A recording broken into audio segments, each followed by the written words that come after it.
పుస్తకం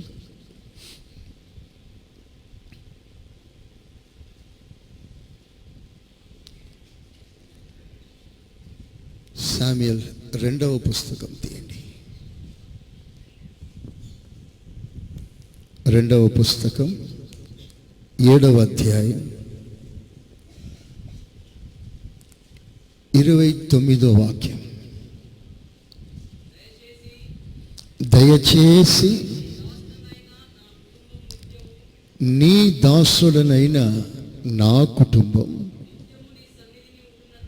నిత్యము నీ సన్నిధిలో ఉండునట్లుగా దానిని ఆశీర్వదించు.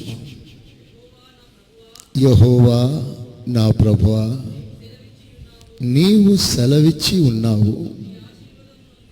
నీ ఆశీర్వాదము నొంది నా కుటుంబము నిత్యము ఆశీర్వదించబడునుగాక. మంచిగా చెప్పండి ఆమేన్. హల్లెలూయా. ఆశీర్వాదము 2 రకాలుగా ఉంది. ఒకటి తాత్కాలికము, 2 శాశ్వతం. Temporary blessing, eternal blessing. తాత్కాలికము లోకముతో ముగిస్తుంది, శాశ్వతము దేవుని సన్నిధికి కూడా అది మనల్ని తీసుకెళ్తుంది. ఈ లోకంలో ఒకడు వెండి బంగారాలు, ఆస్తి పాస్తులు, అంతస్తులు, పదవులు కోరుకోవడం మంచిది, కానీ అవన్నీ తాత్కాలికమైన ఆశీర్వాదం, టెంపరరీ ప్లస్. ఆ ఆశీర్వాదం నిన్ను నిత్యత్వానికి నడిపించదు. నువ్వు కోట్ల రూపాయలు జమ చేసి బ్యాంకులో అకౌంట్లో వేసుకున్నా ఆ కోట్ల రూపాయలు నిన్ను పరలోక రాజ్యానికి తీసుకెళ్ళదు. నిజమైన ఆశీర్వాదం ఏమిటో మీకు చెప్తాను.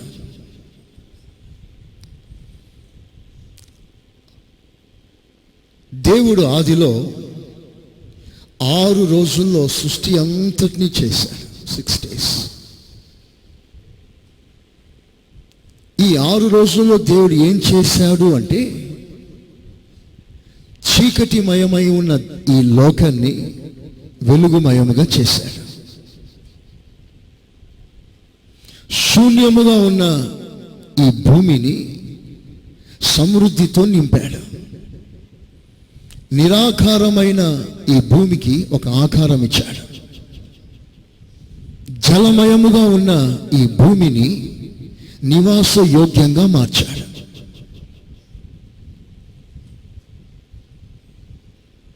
సకలమును సృష్టించాడు. ఎవ్రీథింగ్. తినటానికి ఆహారం, బ్రతకటానికి తరతరాలు బ్రతకటానికి వారికి కావలసిన నిలువ ఆశీర్వాదాలు, భూమిలో ఖనిజాలు, బొగ్గు, బంగారం, వెండి, aluminium, copper, bronze, petrol, diesel, ఇవన్నీ దేవుడు భూమిలో పెట్టి మానవునికి చేశాడు. ఇవన్నీ చేసినప్పుడంతా ఒక్కొక్క రోజును గురించి దేవుడు రాస్తున్నప్పుడు మంచిది, మంచిది, మంచిది అన్నాడు. పక్షులను సృష్టించాడు, మంచిది అన్నాడు. వెలుగును సృష్టించాడు, మంచిది అన్నాడు. అన్ని మంచిది, మంచిది, మంచిది అని చివరిలో 7వ రోజు పని అంతా ముగించి ఆయన అలా కూర్చొని విశ్రమించి, ఆ విశ్రమించిన ఆ దినమును ఆయన పరిశుద్ధపరిచి దానిని ఆశీర్వదించెను. చవలు కొట్టను ఒకసారి గట్టిగా. హల్లెలూయా. చూడండి ఆ మాట, ఆదికాండం 2వ అధ్యాయం. కాబట్టి దేవుడు ఆ 7వ దినమును ఆశీర్వదించి పరిశుద్ధపరిచెను. ఆశీర్వదించి పరిశుద్ధపరిచెను. ఆశీర్వదించెను. ఇప్పుడు దేవుని కోడ్ భాష, ఆ కోడ్ లాంగ్వేజ్, దేవుని ఆ భాష ప్రకారంగా, ఆయన మనస్సులో ఉన్న ఆలోచన ప్రకారంగా ఏది ఆశీర్వాదం?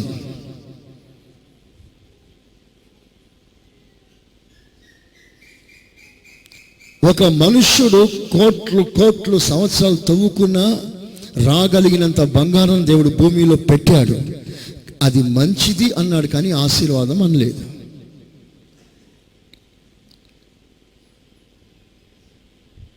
సమృద్ధిగా ఆహారాన్ని సృష్టించాడు, రకరకాల ఆహారాలు, ఫలవృక్షాలు. ఆశీర్వాదము అనలేదు, మంచిది అన్నాడు. ఇప్పుడు అదే భాషని ఇప్పుడు నేను ఉపయోగిస్తే, ఒకప్పుడు మీళ్ళలో దరిద్రంగా ఉండేది, ఇప్పుడు బాగుపడింది, మంచిది.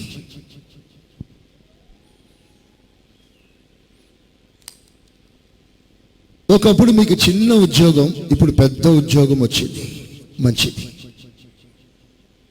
ఒకప్పుడు మీ బ్యాంక్ బ్యాలెన్స్ మైనస్, ఇప్పుడు ఎంతో అంత ఉంది, దేవునికి స్తోత్రాలు, మంచిది. ఒకప్పుడు మీ స్థాయి తక్కువ, ఇప్పుడు ఎక్కువ, మంచిది.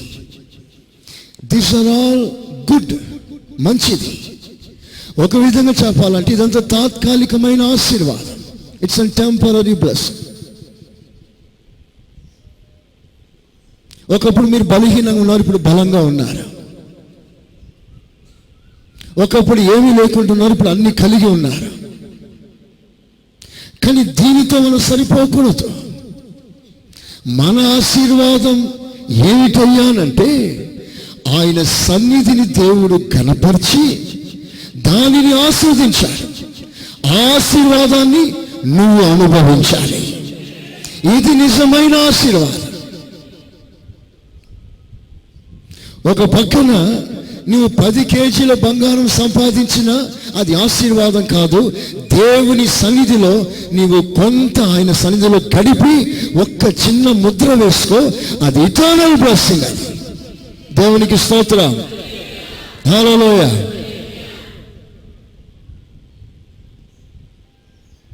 This is divine language.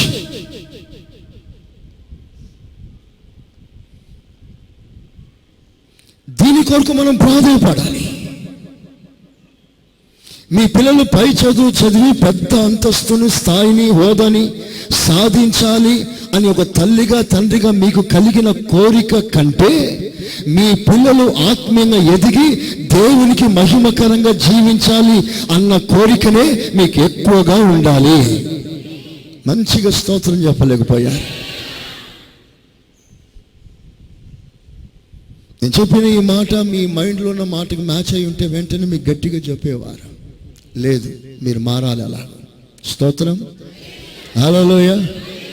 మీ పిల్లలు ఐపీఎస్ అవడం కంటే, ఐఏఎస్ అవడం కంటే ఒక ఉన్నత స్థాయి సాధించడం మంచిదే, కానీ ఆ స్థాయిలో కూడా ఒక మహిమకరమైన జీవితం చేయాలి అన్న తపన మీకు ఉండాలి.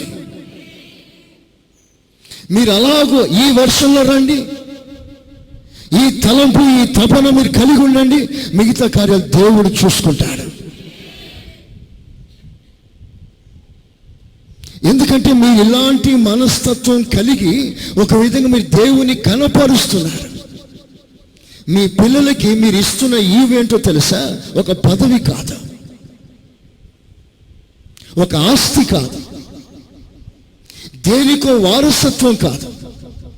రేపు ఈ 60-70 ఏళ్ళు గతించిన తర్వాత వారు నిత్య నరకానికి వెళ్లకుండా వారికి మీరు ఇవ్వవలసిన బహుమానం ఏమిటంటే ఇటర్నల్ లైఫ్, నిత్య జీవం. అది బ్లెస్సింగ్, అది నిజమైన ఆశీర్వాదం. ఆ ఆశీర్వాదాన్ని ఇప్పుడు దావీదు ప్రార్థన చేస్తున్నాడు. దావీదు ఏమంటున్నాడంటే, నీవు నాకిచ్చిన కుటుంబం, మై ఫ్యామిలీ, నీ సన్నిధిలో ఉండునట్లుగా దాన్ని నీవు ఆస్వాదించు. అదే నేను కోరుకుంటున్నాను. ఒక ఆత్మీయుడు కోరుకోవలసిన ప్రార్థన, మీ పిల్లలు మీ కళ్ళ ముందు ఎదగాలి. వారు ఒలీవ మొక్క వలె దేవుని సన్నిధిలో నాటబడాలి. మీ పిల్లలు ఎక్కడో దూరంగా దేవునికి అవమానకరంగా బ్రతకకూడదు.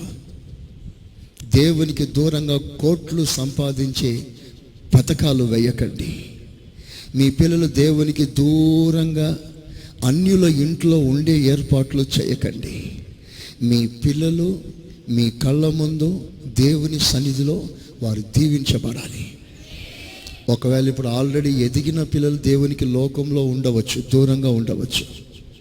కానీ కనీసం ఇప్పుడైనా మీ పిల్లలు మీ పరిధిలో ఉన్న ఈ రోజుల్లోనైనా అలాంటి తల్లిదండ్రులైనా మీ పిల్లలను దేవుని మహిమ కొరకు ప్రతిష్ఠ చేయండి. దేవునికి ఒక మంచి స్తోత్రం చెప్పండి.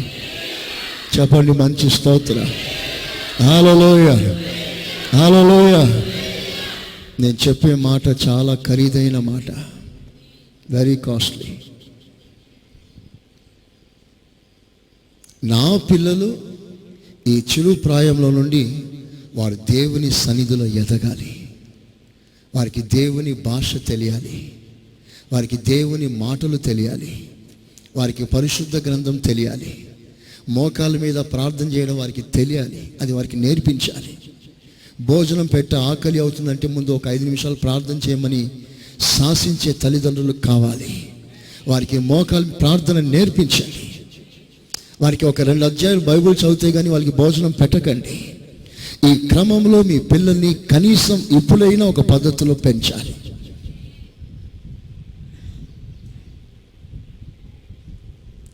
మీకు విషయాన్ని నేను చెప్తాను. మీ పిల్లలు దేవుని సన్నిధిలో ఆశీర్వాదంగా ఉండాలి అని ఒక ఆలోచన అందరికీ ఉంది. దానికన్నా ముందుగా ఒక పునాది విషయాన్ని మీకు చెప్తాను. మన పిల్లలు ఎలాగో ఆస్వాదించబడతారు,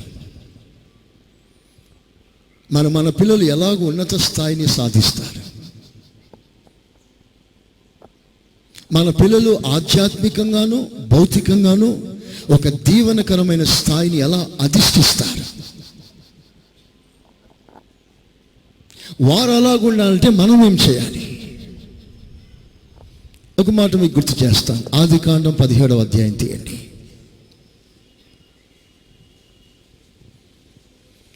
ఆదికాండం 17వ అధ్యాయం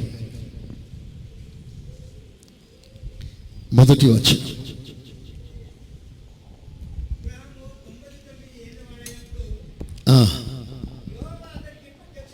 యెహోవా అతనికి ప్రత్యక్షమై, నేను సర్వశక్తి గల దేవుడను, నా సన్నిధిలో నీవు నడుచుచు నిందారహితుడవై ఉండుము. నాకు నీకు మధ్య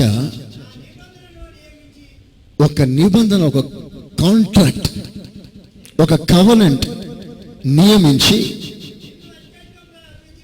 నిన్ను అత్యధికముగా అభివృద్ధి పొందిస్తాను అతనితో చెప్పాను.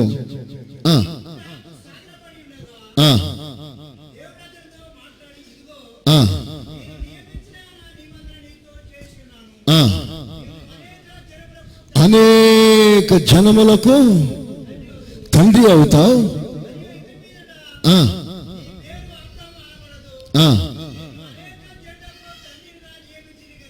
అలాగున దేవుడు అబ్రహాముని ఆశీర్వదించాడు. చేతుల పైకెత్తి స్తోత్రం చెప్పండి. చెప్పండి గట్టిగా. ఆశీర్వదించాడు. తన పిల్లల గురించి వాగ్దానం చేశాడు. నీ సంతానాన్ని నేను అభివృద్ధి పరుస్తాను, విస్తరింప చేస్తాను. విస్తరించుట మాత్రమే కాదు, విస్తరించిన ఆ జనసంఖ్య దేవునికి ప్రియులుగా మారుతారు, దేవునికి ప్రతిష్ఠిత జనముగా ఉంటారు. చెత్తని కనవు, నీవు పనికి మాలిన జనాన్ని కనవు, పోలీస్ స్టేషన్ చుట్టూ తిరిగే జనాన్ని కనవు, పేపర్లో హెడ్లైన్స్ పడేవారిని నువ్వు కనవు, సమాజంలో 10 మందితో ఒక టాపిక్ గా మారే పిల్లల్ని కనవు. నీ పిల్లలు ఒక ఉన్నత స్థాయి సాధిస్తారు. Your children will be blessed. నీ పిల్లల్ని నేను ఆస్వాదిస్తాను. ఎలాగో ఆస్వాదించాడు అంటే అబ్రహాంతో దేవుడు అంటున్నాడు, ముందు నువ్వు నా సన్నిధిలో నిలబడవు. ఒకసారి చేతులు పైకెత్తి స్తోత్రం చెప్పండి మంచిగా. ముందు నువ్వు నా సన్నిధిలో నిలబడ. నువ్వు నా సన్నిధిలో నిలిస్తే నేను ఈ పిల్లలను ఘనంగా ఆస్వాదిస్తాను. అది మామూలు దీవెన కాదు. అది తర్వాత అబ్రహాం దేవుని సన్నిధిలో నిలిచాడు, నడిచాడు, దేవుని సన్నిధిలోనే మృతి పొందాడు. దేవుని సన్నిధిలో తాను నాటబడి ఉండుట వలన కలిగిన ఆశీర్వాదం ఏమిటో చూద్దాం. 26వ అధ్యాయం, ఆదికాండం 26వ అధ్యాయం 3 నుండి 5 వరకు చదవండి. ఈ దేశమందు పరవాసివై ఉండుము, నేను నీకు తోడై ఉండి నిన్ను ఆశీర్వదించెదను. నిన్ను ఆశీర్వదిస్తాను. ఏలయనగా నీకును నీ సంతానమునకును, నీకును నీ సంతానానికి ఈ దేశములన్నీ ఇచ్చి నీ తండ్రి అయిన అబ్రహాముతో నేను చేసిన ప్రమాణము నెరవేర్చి, నేను ఇచ్చిన మాట నెరవేర్చి ఆకాశ నక్షత్రాల వలె నీ సంతానాన్ని విస్తరింపచేసి ఈ దేశములన్నీ నీ సంతానమునకు ఇచ్చేదను. నీ సంతానానికి ఇస్తాను. నీ సంతానము వలన సమస్త భూలోకములోని సమస్త జనులు ఆశీర్వదించబడుదురు. చేతులు పైకెత్తి స్తోత్రం చెప్పండి. హల్లెలూయా. దేవుడు అబ్రహాంతో మాట్లాడిన కాలం ఒకటి ఉంది. అబ్రహాము దేవుని సన్నిధిలో నడిచి స్థిరపడ్డ కాలం తర్వాత ఇప్పుడు అదే దేవుడు తన కుమారుని ఇస్సాకుతో మాట్లాడుతున్నాడు. ఇస్సాకుతో మాట్లాడుతూ ఇస్సాకుని ఆస్వాదిస్తున్నాడు. ఇప్పుడు ఇస్సాకు ఎలాగూ దీవించబడ్డాడు అంటే మామూలు దీవెన కాదు ఇస్సాకు పొందింది. అన్ని రంగాల్లో ఇస్సాకు ఫలభరితంగా మారాడు, ఐశ్వర్యవంతుడిగా మారాడు, గొప్ప పేరు ప్రఖ్యాతి అతనికి కలిగింది. అతని ఆస్తి బహుగా విస్తరించింది. అతడు పరదేశిగా ఒక దేశంలో అడుగుపెట్టినా ఆ పరదేశిగా బ్రతుకుతున్న తన జీవితంలో ఎంత దీవించాడంటే స్వదేశికి లేని ఆశీర్వాదం ఆ దేశాన్ని పరిపాలిస్తున్న రాజుకు సహితం లేని గొప్ప ధనము ఒక పరదేశికి దేవుడు ఇచ్చాడు. స్తోత్రం చెప్పండి గట్టి. హల్లెలూయా. ఒకవేళ ఆ దేశంలో ఎవరు ధనవంతుడు అన్న ఒక విచారణ జరిగిస్తే ఒకవేళ అందరూ అనుకోవచ్చు రాజుగారే ధనవంతుడు, రాజు దగ్గర మొత్తం ఆస్తి అంతా తన దగ్గరనే ఉంది కదా, ఆయనే గొప్పవాడు అని అనుకోవచ్చు. కానీ విచిత్రం, రాజుగారి కంటే ఇస్సాకు, ఒక పరదేశికి అడుగుపెట్టిన ఇస్సాకు, అతడే బలవంతుడు, అతడే గొప్పవాడు. స్తోత్ర. బైబిల్ సెలవిస్తుంది. ఒకవేళ ఈ రోజు ప్రకారంగా తనకున్న పదవిని మనం లెక్కిస్తే ఐపీఎస్ కానీ ఐఏఎస్ కానీ పనికి రాదు, సాటి రాదు. Such a great man. అంత గొప్పవాడైపోయాడు. కారణం ఏమిటి అంటే తన తండ్రి దేవుని సన్నిధిలో నిలబడ్డాడు. చపలు కొట్టను ఒకసారి గట్టిగా. హల్లెలూయా, హల్లెలూయా.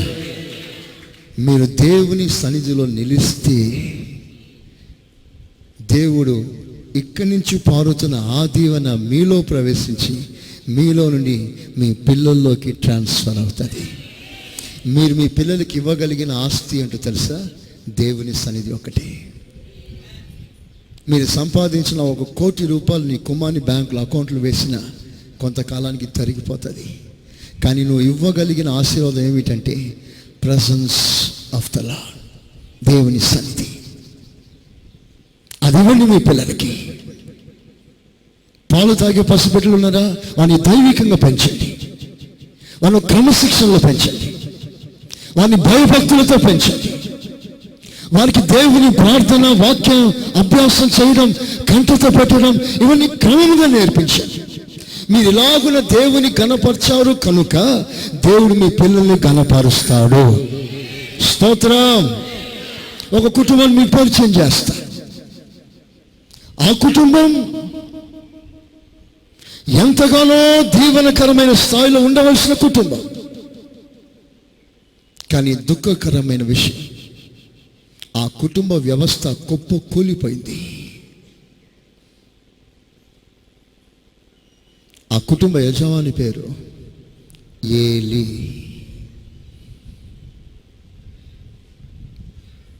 ఏలి గొప్పవాడు, దేశమంతటికి ఒక్కడే పెద్ద ప్రధాన యాజకుడు. మాట బలం, కుటుంబ బలం, ప్రార్థన బలం అన్నీ కలిగి ఉన్నవాడు ఏలి. కానీ ఒక రోజున కుటుంబం సర్వంగా పూర్తిగా ఒక్కసారి కుప్పకూలిపోయింది. తన తర్వాత తన పిల్లలు కూడా మిగలలేదు. కారణం ఏమిటి అని ఆలోచిస్తే దేవుడు చెప్తున్నాడు కారణాన్ని. శామ్యూయేలు మొదటి పుస్తకం 2వ అధ్యాయం 30వ వాక్యం.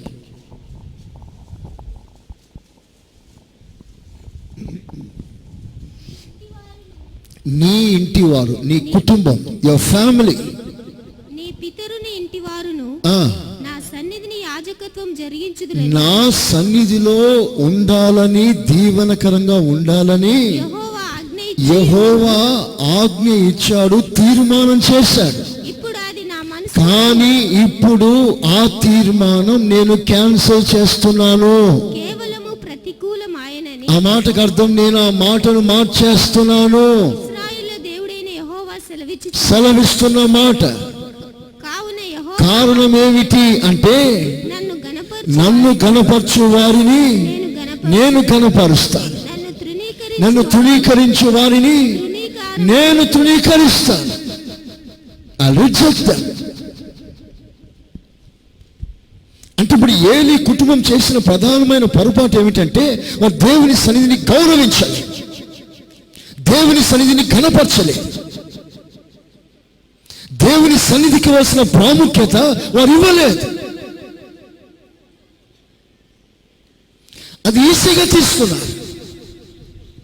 కానీ అది ఇంత పెద్ద శాపానికి కారణంగా మారుతుందని వారు ఎప్పుడు ఊహించలేదు. దేవుని సన్నిధిని చులకనగా తీసుకున్నారు. మనం చేస్తున్న పొరపాటు కూడా అది. 8 గంటల ఆరాధన అంటే మీరు ఎప్పుడు వచ్చారు ఇక్కడికి? ప్రతిసారి ప్రభు మీతో మాట్లాడుతున్నాడు. మనం మార్చుకోవాలి.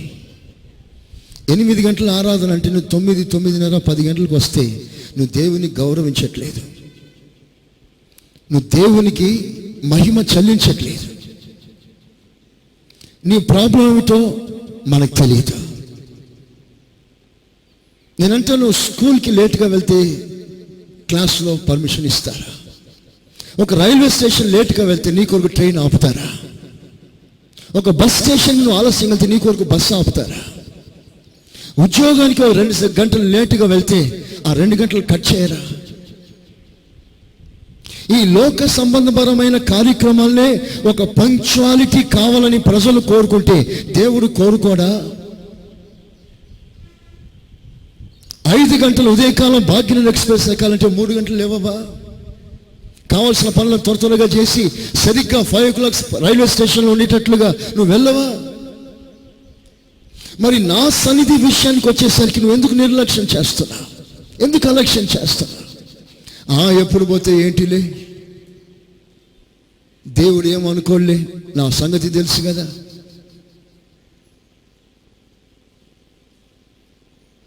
ఆ సంగతి తెలిసిన దేవుడే మాట్లాడుతున్నాడు ఇప్పుడు. దేవునికి స్తోత్రం, హల్లెలూయా. అంటే ఒకవేళ ఈ విషయాన్ని నువ్వు పెద్దగా నువ్వు ఆలోచన చేయకపోవచ్చు.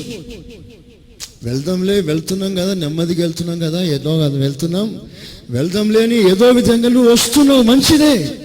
కానీ బైబిల్ సెలవిస్తుంది, యెహోవా కార్యం ఇది. This is the work, this is the thing of the lord. నువ్వు యెహోవా కార్యాన్ని చెయ్యకపోవట్లేదు, అశ్రద్ధగా చేస్తున్నావు. కానీ అది శాపం అని బైబిల్ సెలవిస్తుంది. యెహోవా కార్యములను అశ్రద్ధగా చేయువాడు శాపగ్రస్తుడు. చేయనివాడు కాదు, చేస్తున్నాడు కానీ అశ్రద్ధగా చేస్తున్నాడు.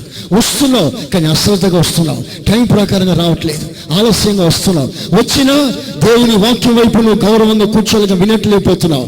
ఏదో సెల్ ఫోన్, ఏదో పిల్లలు, ఏదో కార్యక్రమాలు, నీ మైండ్ డైవర్ట్ అయిపోతుంది. ఇంటర్నల్గా దేవుడు నిన్ను స్కాన్ చేస్తే you are not honouring the lord. నువ్వు ప్రభుని కనపరచలేకపోతున్నావు. దేవుని వాక్యం ప్రకటించబడుతున్నప్పుడు భయముతో ఆ వాక్యాన్ని వినలేకపోతున్నా. ఇంకేదో మైండ్లో తెచ్చుకున్న సబ్జెక్ట్ని ఆలోచిస్తున్నా. ఒక పక్కన దేవుడు మాట్లాడుతుంటే ఇంకొక సంగతిని ఆలోచిస్తున్నా. ఈ మాటను గౌరవించలేకపోతున్నావు. నన్ను కనపరిస్తే నేను వాడిని కనపరుస్తాను. ఇందుకే మన జీవితంలో అనేకుల కుటుంబాల ఆశీర్వాదం ఉండకపోవటానికి కారణం. This is very clear. ప్రియ సంగమా, అన్ని విషయాలలో మనం దేవుని కనపరుస్తాం. మన కుటుంబ వ్యవస్థను దేవుడు కనపరుస్తాడు. హల్లెలూయా, హల్లెలూయా. అబ్రహాం అడిగాడా, దేశంలోనే నా కొడుకుని ధనవంతునిగా చెయ్యయ్యా అని అడిగాడా? ఇస్సాకు ఏదైనా విత్తనం విత్తితే అది 100 పంట కోసి ఆశీర్వాదం నా కొడుకుకి ఇవ్వయ్యా అని అడిగాడా? అబ్రహాం దేవుని సన్నిధిలో నిలబడ్డాడు, మిగతా కార్యాలను దేవుడు చూసుకున్నాడు. దేవునికి మహిమ కలుగును గాక. ఆమేన్, ఆమేన్. నువ్వు దేవుని సన్నిధిలో నిలబడితే ప్రభు నిన్ను ఆశీర్వదిస్తాడు. నువ్వు దేవుని కార్యాలు తోసేసావనుకో, నిర్లక్ష్యం చేస్తున్నావు అనుకో, భయంకరమైన ప్రమాదం ఉంది. ఒకవేళ అఫ్కోర్స్ ఇప్పుడు నీవు ఒక మంచి స్థితిలో ఉన్నావు, బాగా వినండి. ఇప్పుడు నీకు తిండి కొరత లేదు, బట్ట కొరత లేదు, నివాస కొరత లేదు. You are full pledged, you are fully blessed లోకరీతిగా. కానీ ఈ ఆశీర్వాదం నీతోనే ఆగిపోకూడదు, అది కంటిన్యూ కావాలి. ఆమేనండి, ఆమేన్. ఎంతోమంది తల్లిదండ్రులు వారి పిల్లల్ని దరిద్రులుగా చేసేస్తున్నారు, దరిద్రులుగా చేస్తున్నారు. ఎంతోమంది తల్లిదండ్రులు వారికి ఉన్న సమస్తాన్ని వారే అనుభవించి పిల్లలకి ఏమీ లేని వారిగా చేస్తున్నారు. నీవు పొందిన దీవెన అది నీతోనే ఆగిపోకుండా అది నీ తర్వాత నీ పిల్లల పిల్లల పిల్లలకి ఆ దీవెన అలాగున వరుసగా అబ్బాలి. స్తోత్రం. ఒక ఉదాహరణ ఇస్తాను. సౌలు ఉన్నాడు బైబిల్లో. సౌలు దీన స్థితిలో ఉన్న సౌలు సంపన్న స్థితిలో, ఉన్నత స్థితిలో ఎదిగాడు. గాడిదలను వెతుక్కుంటూ వెళ్తున్న సౌలుని దేవుడు కనపరిచి ఆ రాజ్యాన్ని ఏలే సింహాసనాన్ని భాగ్యాన్ని దేవుడిచ్చాడు.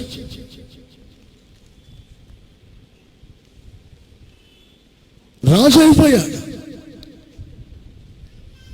ఈ రాజు అయిపోయిన సౌలు ఆ దీవెన తన పిల్లల పిల్లల పిల్లల కంటిన్యూ అవ్వాలి. అది దేవుని ఆలోచన కూడా. అలాగని దేవుడు మాట కూడా ఇచ్చాడు. కానీ రాజు వలె బ్రతికిన సౌలు దిక్కులేని చావు చచ్చాడు. తాను మాత్రమే కాదు, తన పిల్లలందరూ చనిపోయారు. వారసుడు లేడు. Whole family close, no remnant, శేషం లేదు. మీరు ఆలోచన చేయాలి ఈ విషయాలన్నీ కూడా. సౌలు తన పిల్లలను ఒక ఘనమైన స్థానంలో ఉంచలేకపోయాడు. పిల్లల చావుకి కారణం తండ్రి. పిల్లలు ఏదో తప్పు చేశారని వాడు చావలేదు, రాజుగారి కుమారులు కనుక చంపండి అన్నారు. ఆ గిల్బో పర్వతం మీద దిక్కులేని చావు తెచ్చాడు. పిల్లలందరినీ వరుసగా నిలబెట్టి ఉరేసి చంపేశారు. What a tragedy! ఎంత దుఃఖకరమైన ముగింపు. ఎందుకు ఇలా జరిగింది? కారణం ఏంటి? ఒక తండ్రి అనుభవించిన ఆశీర్వాదం వారి పిల్లల్లోనికి రాకమునిపే ఆ తరం అలాగే క్లోజ్ అయిపోవటానికి కారణం ఏంటి? చూడండి, శామ్యూయల్ మొదటి పుస్తకం 15వ అధ్యాయం.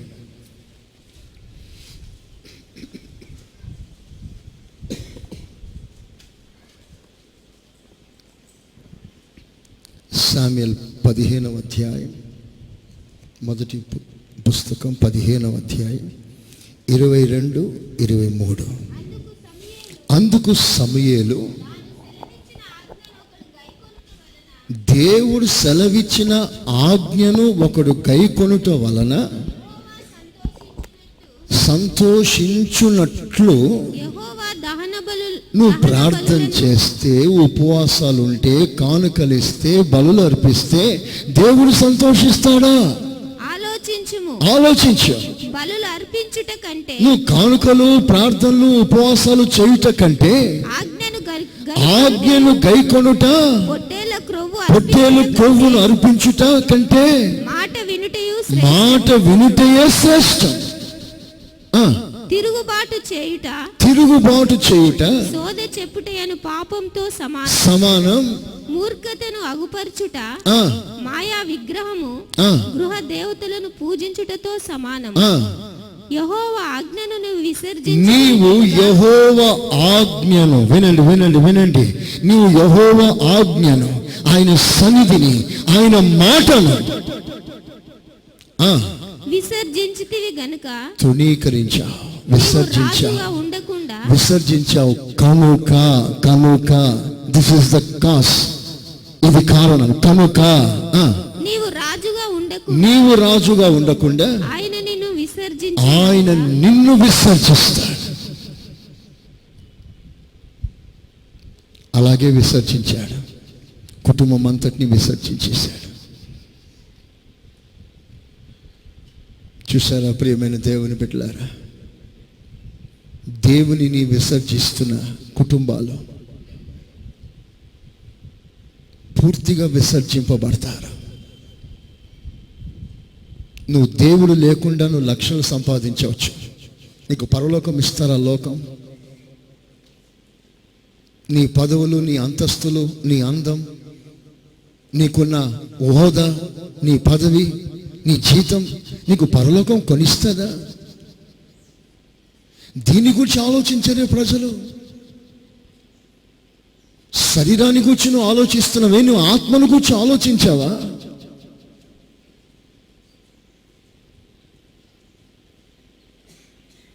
ప్రియమైన దేవుని సంగమా, ఈ అద్భుతమైన ఈ మాటలను మీ హృదయంలో తలపోసుకోవాలని కోరుకుంటున్నాను. దేవునికి స్తోత్ర. హల్లెలూయ, హల్లెలూయ. సౌలు దేవుని విసర్జించాడు, ఆ కుటుంబమే విసర్జింపబడింది, టోటల్ ఫ్యామిలీ. ఏలీ దేవుని సన్నిధిని విసర్జించాడు, కుటుంబమే విసర్జించబడింది.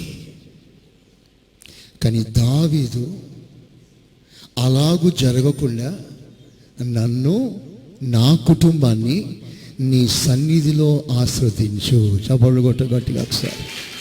హల్లెలూయ, హల్లెలూయ. అప్పుడు దేవుడు ఏమన్నాడో తెలుసా?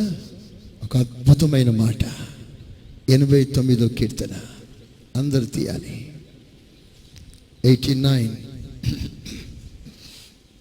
33 నుండి 37 వరకు చదవండి చక్కగా. కానీ నా కృపను అతనికి బొత్తిగా ఎడమ చేయను, అబద్ధికుడనై నా విశ్వాస్యతను విడువను, నా నిబంధనను నేను రద్దుపరచను, నా పెదవుల గుండా బయలు వెళ్ళిన మాటను మార్చను. అతని సంతానము శాశ్వతముగా ఉండననియు. అతని సంతానం, ఆ మాట మీరు నోట్ చేసుకోండి బైబిల్లో. ఇస్ ఫ్యామిలీ, అతని సంతానం, దావీదు సంతానం శాశ్వతముగా ఉండననియు, శాశ్వతముగా ఉండునని. అతని సింహాసనం సూర్యుడు ఉన్నంత కాలం నా సన్నిధిని ఉండుననియు, నా సన్నిధిలో ఉంటది. చంద్రుడున్నంత కాలం అది నిలుచుననియు, ఆయన కుటుంబం నా సన్నిధిలో నిలుస్తుంది. మింట నుండి సాక్షి నమ్మకముగా ఉండునట్లు అది స్థిరపరచబడిననియు, నా పరిశుద్ధత తోడని నేను ప్రమాణం చేసి తిని, దావీదుతో నేను అబద్ధమాడను. ఒకసారి మంచిగా స్తోత్రం చెప్పండి. ఒక స్నేహితుడు మరో స్నేహితుడితో మాట్లాడినట్లు దేవుడు మాట్లాడుతున్నాడు. What a closeness, what an intimacy. వారు ఎంత క్లోజ్గా ఉన్నారో చూసారా. దావీదు, నీ సంతానము ఎప్పుడు నా సన్నిధిలో ఉంటుందయ్యా. టెంపరీ కాదు, శాశ్వతంగా. ఇట్స్ అన్ ఇటర్నల్, పర్మనెంట్, నిత్యము నీ ఫ్యామిలీ నా సన్నిధిలో ఉంటుంది. ఇదే దీవెన. నువ్వు ప్రార్థన చేసావు కదా, నా సన్నిధిని, నీ సన్నిధిలో నా కుటుంబం ఉండేటట్లుగా ఆస్వాదించమలో కదా నేను ప్రార్థన ఆలకించాను. నీ ఫ్యామిలీ ఎల్లప్పుడూ నా సన్నిధిలో ఉంటుంది. స్తోత్రం. దీనికి కారణం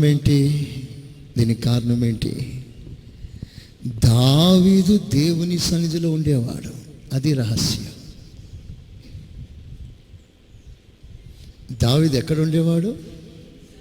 చెప్పాలి గట్టిగా. పచ్చని ఒలీవనై నీ మందిరావరణములో, పచ్చని ఒలీవనై నీ మందిరావరణములో, నీతోనే ఉంచెదా బ్రతుకు దినములన్నిట, నీతోనే ఫలించెదా బ్రతుకు దినములన్నిట. తాను రాస్తున్న పాట ఏమిటంటే, ఒక ఒలీవ మొక్క ఏ విధంగా భూమిలో పాతుకుపోయి నాటబడుతుంది. ఆ నాటబడిన ఒలీవ చెట్టు ఎంత పెద్దగా అవుతుంది. ఎంత పెద్ద తుఫాను వచ్చినా ఆ చెట్టు పొరపాటున కదలదు. ఆ చెట్టు పర్మనెంట్. అది ఏ చెట్లైనా ఎండిపోవచ్చు, కానీ ఒలీవ చెట్లు ఎండిపోవుట దాని చరిత్రలో లేదు.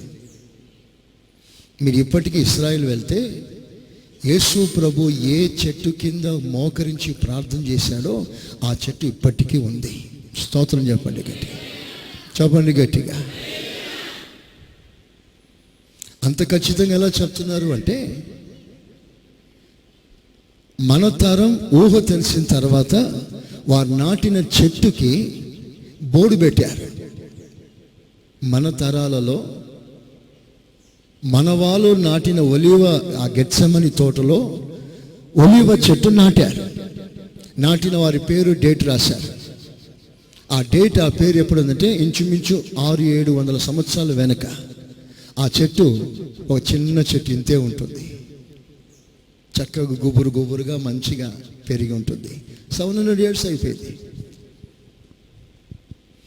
దాని పక్కనే వేర్లన్నీ అలా లోపలికి వెళ్ళిపోయి ఆ మహావృక్షంగా కనిపిస్తాయి. ఇప్పుడు దావీదు ఆ చెట్టును రిజంబుల్ చేసుకొని, పోలికగా మార్చుకొని, ఒక చెట్టు, ఒలీవ చెట్టు ఎలాగైతే భూమిలో పాతి పెట్టబడి అది ఎలాగో స్థిరంగా ఉంటుందో, నేను కూడా నీ సన్నిధిలో అలాగే ఉంటానయ్యా. చపలు కొట్టు గట్టిగా. హల్లెలూయ, హల్లెలూయ. అదండి దావీదు తీర్మానం. తన కుటుంబం దీవెనకి కారణం అది. ఏదో హడావిడిగా పరిగెత్తుకొని అలా ప్రజెంట్ సార్ అని పాస్టర్ గారికి చేయి చూపించి, ముఖం చూపించి వెళ్ళిపోవటానికి కాదు దావీదు వచ్చింది. ఆదివారం ఈరోజు వెళ్ళాలి, లేకపోతే బాగుండదు అని ఏదో మొహం మాటానికి, చెప్పుకోవటానికి, నేను కూడా మందిరానికి వెళ్ళాను చెప్పటానికి కాదని వచ్చేది. ఒకరోజు దావీదు ప్రార్థన చేసుకుంటూ ఉన్నాడు దేవుని మందిరంలో. ప్రార్థన చేసుకుంటూ ఉన్నప్పుడు తడు రాజు చాలా పనులు, బాధ్యతలు అతనికి ఉన్నాయి. ఎవరెవరో వచ్చి మాట్లాడుతూ ఉన్నారు, పలానా సమస్య వచ్చింది, రావాలి రాజుగారు అంటూ ఉన్నారు. ఇతడు వెళ్ళాలి, ఇప్పుడు అర్జెంటుగా వెళ్ళిపోవాలి, పని పడింది. కానీ పోబుద్ది అవ్వట్లేదు.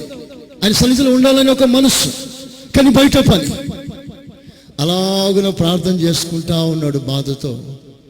అంతలో ఎక్కడి నుంచో ఒక పిచ్చుక దేవుని మందిరానికి వచ్చింది. కిచ్ కిచ్ కిచ్ కిచ్ మరి దేవుని మందిరానికి పిచ్చుక వచ్చింది, స్పారో. అక్కడ దేవుని బలిపీఠం దగ్గర ఒక స్థలంలో ఒక చిన్న గూడు కట్టుకుంది ఆ పిచ్చుక.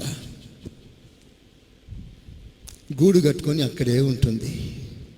ఆ పిచ్చుకను చూసి దాని మీద అసూయపడ్డాడండి దావీదు. స్తోత్రం చెప్పండి గట్టిగా. ఆహా పిచ్చుక, నీ భాగ్యం ఎంత గొప్పది. నేను కూడా ఒక పిచ్చుకనైతే నీ పక్కనే ఒక గూడు కట్టుకునేవాడిని. ప్రైజ్ ది లార్డ్, హల్లెలూయ. మనం రావడమే లేటు, మళ్ళీ టైం చూసుకుంటాం. ఏంటి ఈరోజు బల్లా పాస్టర్ గారు మర్చిపోయారా, మాట్లాడుతున్నారు ఏంటి అని. స్తోత్రం. దేవునికి సమయం ఇవ్వండి. Honour the lord with your time. నీ టైం బాగుంటుంది. స్తోత్రం చెప్పగట్టిగా. హల్లెలూయా, స్తోత్రం, హల్లెలూయా. అతి కృప దేవుడు మనకు అనుగ్రహించును గాక. ఆమేన్. వచ్చే వారం నుండి ఎన్ని గంటలకు వస్తారు మీరు? ఇప్పుడు మీరు చెప్పండి, ఎన్ని గంటలకు వస్తారు? ఇది నిజమా? స్తోత్రం. 9 o'clock కాదు, 10 o'clock కాదు. నాయనా జాన్సన్, ఎప్పుడు వస్తావయ్యా? రేపు ఆదివారం. భక్తులందరూ వినండి, దేవుని సమయాన్ని దొంగిలించకండి. 6 రోజులు నీకు ఇచ్చి ఒక్కరోజు ఆయన తీసుకున్నాడు. స్తోత్రం. ఈ 6 రోజులు నీ కార్యక్రమాలన్నీ చేసుకో. 7వ రోజు నో హోటల్, నో వ్యాపారం, నో బిజినెస్. గవర్నమెంట్ నియమించిన ఉద్యోగం అయితే గవర్నమెంట్కి లోబడండి.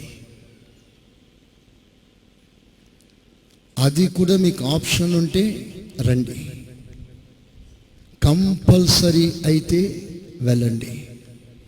మిగతా రోజుల్లో, మిగతా వారాల్లో దేవుడు మీకు ఇచ్చిన అవకాశం కొలది దేవుని సన్నిధికి రండి. మీరు ఇలాగున దేవుని ఘనపరచండి. మీరు ఒకరోజు మానేయండి, వ్యాపారం మానేసేయండి.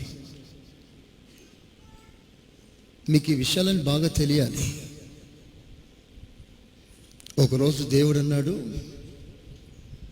7వ సంవత్సరం విశ్రాంతి సంవత్సరం, మీరు 7వ సంవత్సరం అంతా పనిచేయొద్దు అన్నాడు. సంవత్సరం అంతా పని చేయకపోతే బ్రతికేది ఎలాగూ ప్రభువా? సంవత్సరం అంతా ఖాళీగా కూర్చుంటే ఏంటి పరిస్థితి? అప్పుడు ప్రభు అన్నాడు, 7వ రోజు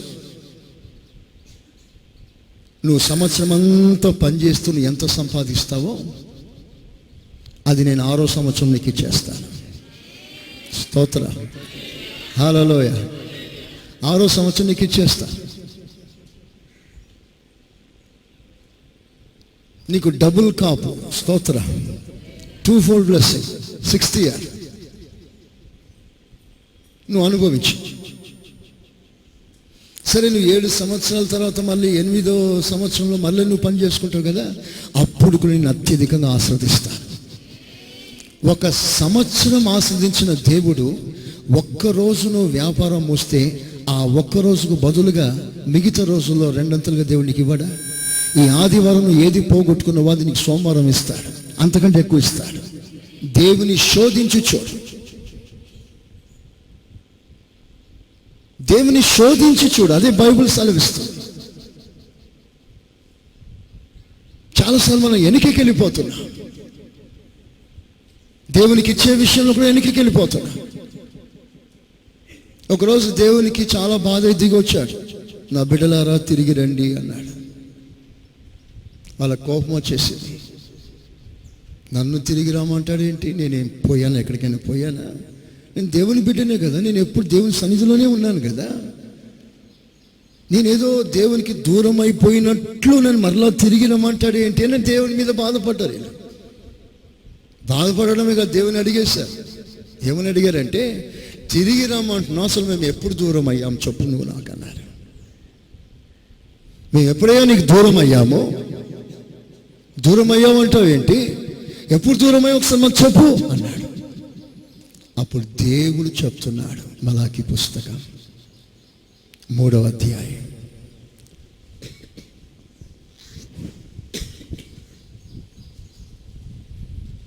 చూడ మాట ఎక్కడ ఉంది? తిరిగి రండి అని దేవుడు పిలుస్తున్నాడు.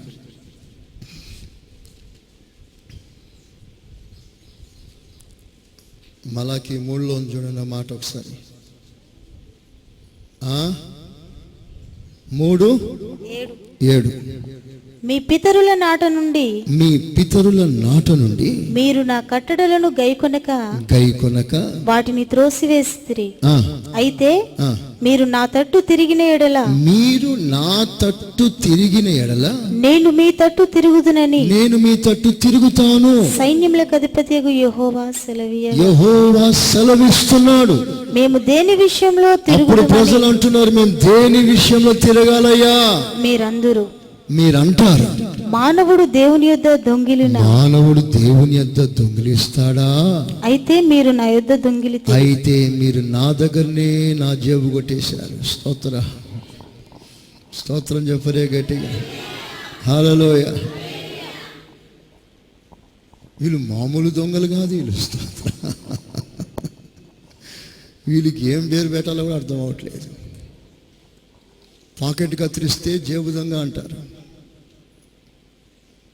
బండి మీద పోతూ నగల్ని గొలుసును లాగేస్తే ఆభరణాల దొంగ అంటారు. ఈ మధ్య హైదరాబాద్లో ఎక్కడ బండి పెడితే అక్కడక్కడే బండి లేపేస్తున్నారు. గుంటూరులో చోర్ బజార్ ఉంది. స్తోత్ర, అక్కడ పొరపాటున తెలియకుండా బండి పెట్టావా, వచ్చే లోపల నీకు టైర్లు ఉండవు అక్కడ. దొంగ.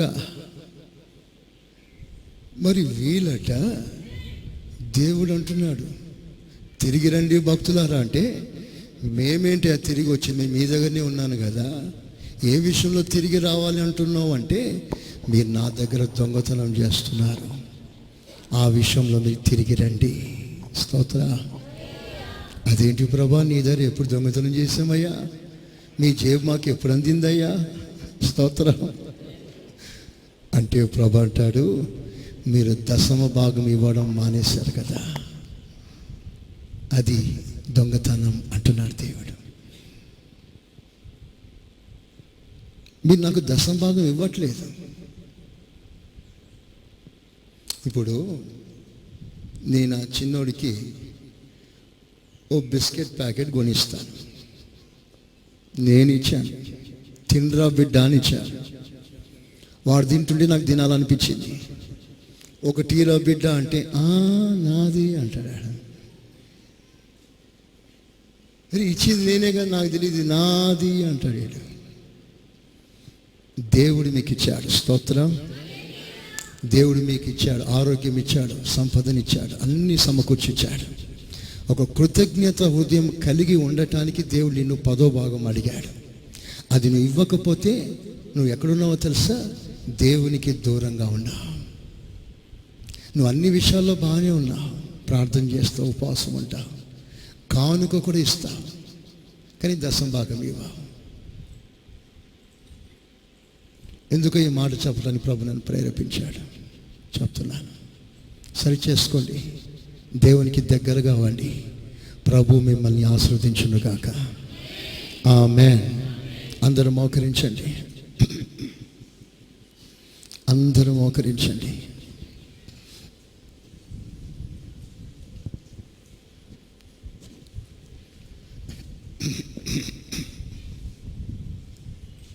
చిన్న ప్రార్థన, అందరూ మోకరించుకోండి, మోకరించండి.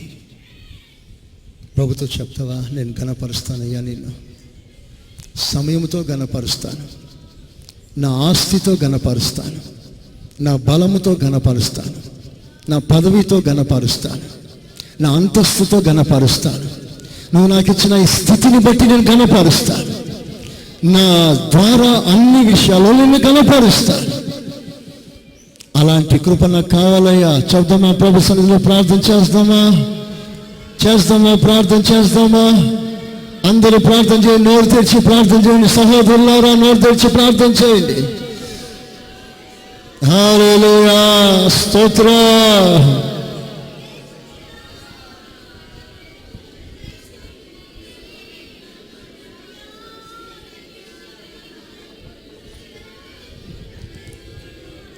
అందరూ మోకరించి మీ చేతులు ఒక్కసారి పైకెత్తండి. అందరూ మోకరించి మీ చేతులు ఒక్కసారి పైకెత్తండి. ప్రభువా, అలాగూ చేయటానికి కృప కావాలి అని అడగండి. కృప దయచేయి నాయన, కృప దయచేయి. మహిమ నీకే ప్రభు.